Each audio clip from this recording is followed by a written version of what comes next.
In today's video, I am going to teach you how to use Notebooklm for studying English. First, open your web browser and go to the Notebooklm website.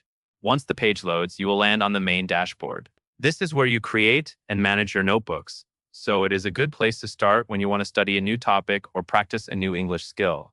Next, create a new notebook. On the dashboard, click the button that says Create New. This gives you a fresh workspace where Notebooklm can organize your materials and help you learn from them.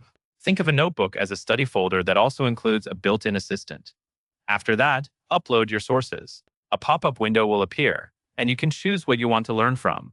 You can add PDFs, YouTube links, or files from your drive. When you select your sources, they will appear in the source panel on the left side of the screen.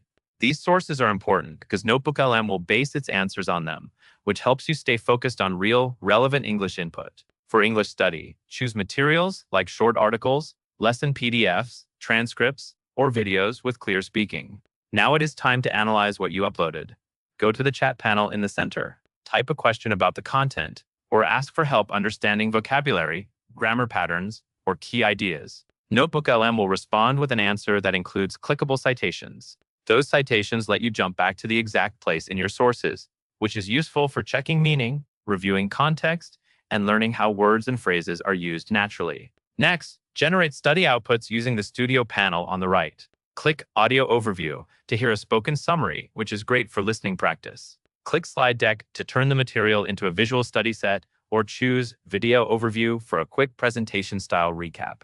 These options help you review the same information in different formats, which can strengthen comprehension. As you work, remember that you can click Save to note on any answer you want to keep. This helps you build a personal set of notes, vocabulary explanations, and summaries you can revisit later. With this workflow, you can practice reading, listening, and understanding English more effectively using your own study materials. That covers everything you need to know.